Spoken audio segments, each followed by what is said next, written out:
안녕하세요. 정수현입니다. 역사를 잊은 민족에게 미래는 없다는 말이 있죠. 지나간 역사를 돌아보고 잘했던 점과 잘못했던 점을 파악하여 문제점을 반성하고 개선을 해야 그 민족이 발전할 수 있다는 뜻입니다. 민족의 아픈 역사적 교훈을 돌이켜보지 않는다면 비슷한 문제점이 발생해 또다시 고통을 당할 가능성이 있습니다. 이처럼 역사를 반추하는 것은 흔히 바둑의 복기에 비유됩니다. 프로기사들은 바둑을 두고 나서 그 과정을 되돌아보는 복기를 수행합니다. 복기를 해야 발전할 수 있다고 보기 때문입니다. 기업 경영에서도 복기는 매우 중요합니다. 그래서 유명한 CEO들 중에는 직원들에게 복기를 하라고 강조하는 이들이 적지 않습니다.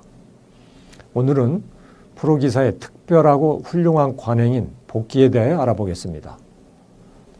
복기는 바둑에서만 볼 수 있는 독특한 방식입니다. 복싱이나 축구 등 스포츠 경기에서 선수가 시합을 하고 난 뒤 곧바로 상대방과 함께 그 과정을 되돌아보는 경우는 없습니다. 그러나 바둑에서는 대부분의 프로기사들이 시합을 하고 난 후 복기를 합니다. 바둑 방송 등에서 승패를 확인한 후 기사들이 곧바로 자리를 뜨지 않고 서로 바둑돌을 놓아가며 의견을 말하는 장면을 보셨을 것입니다. 바둑 팬들은 이런 복기 장면을 보는 것을 좋아합니다. 그래서 복기를 하지 않고 일어서는 기사를 보면 섭섭해하고 심지어는 비난을 하기도 합니다. 바둑 시합에서 복기가 의무사항은 아니니 비난할 일은 아니겠지만 복기 없이 일어서는 것은 품격 있는 기사의 자세가 아니라고 보는 것 같습니다. 예전에 중국의 1인자 마샤오춘 구단이 우리나라의 이창호 구단에게 세계대회에서 10판 연속 패한 적이 있었습니다. 그때 마 구단은 마음의 상처를 많이 받았던 듯 복기를 하지 않고 자리를 떴습니다. 세계 정상의 대결에서 한 사람에게 10번을 연속 진다는 것은 거의 보기 힘든 일이므로 마샤오춘 구단의 기분이 이해될 것입니다. 그러나 바둑 팬들은 마샤오춘을 비난했습니다. 세계적인 고수라면 팬 서비스 차원에서라도 복기를 하는 것이 당연하지 않느냐는 의견이었죠. 아무튼 프로 바둑계에서는 복기를 하지 않고 일어서면 이상하게 생각할 만큼 복기는 거의 관습화되어 있습니다. 이처럼 프로 기사들이 복기를 하는 이유는 패배를 불러온 수, 즉 패착과 실수를 분석하기 위한 것입니다. 보통 패한 쪽에서 복기를 통하여 패인을 알고 싶어 합니다. 바둑을 졌을 때 대략적으로 무엇 때문에 졌는지를 알기는 하지만 정확하게 모르는 경우가 많습니다. 그것을 복기를 통하여 알아낼 수 있습니다. 이처럼 복기를 하여 패착과 실착을 알아내는 것은 궁극적으로 실력을 향상시키기 위한 것입니다. 패배를 당했는데도 정확히 그 원인을 모르고 지나간다면 비슷한 패턴의 실수를 또 범할 것입니다. 그러나 복기를 하여 자신이 잘못된 수를 알아내고 그것을 고쳐나간다면 시행착오를 크게 줄이게 됩니다.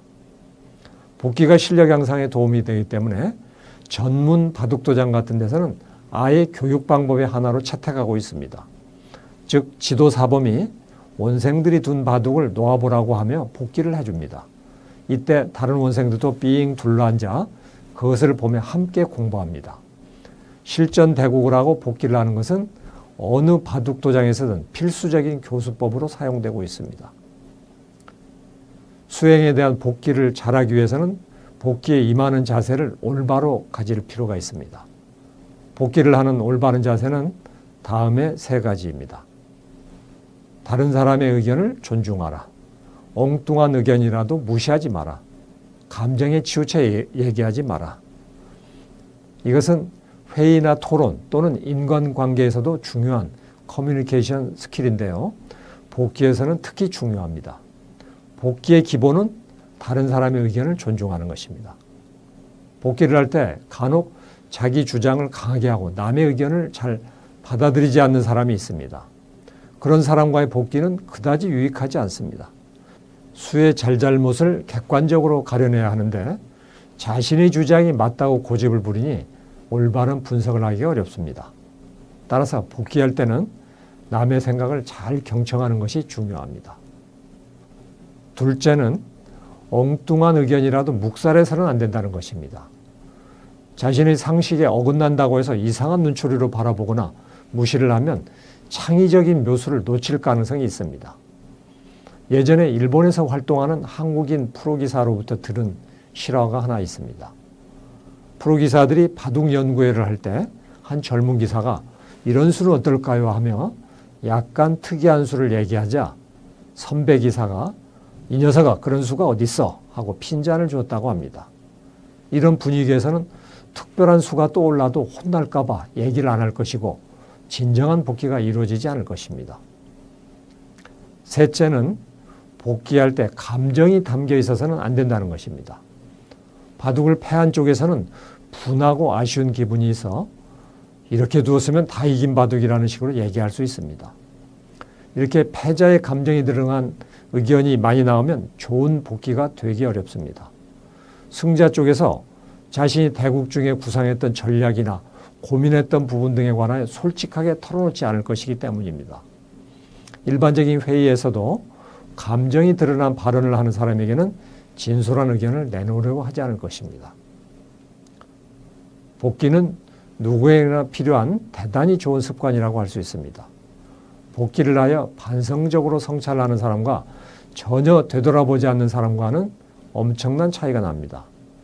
예를 들어 여러분이 한 달에 한 번씩 복귀를 하여 집안의 문제점이나 회사의 문제점을 개선해 나간다고 하죠.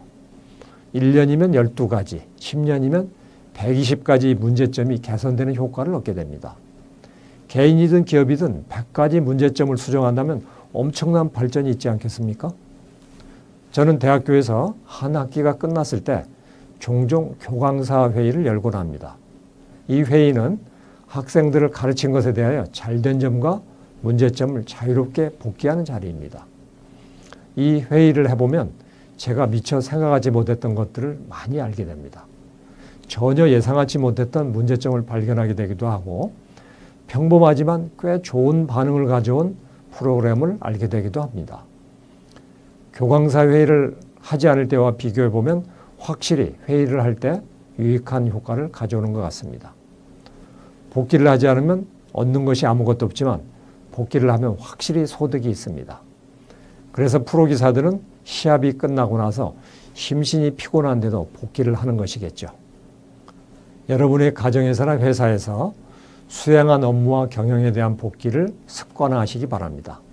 복귀 없는 바둑은 발전이 없다는 사실을 기억하셨으면 합니다. 감사합니다.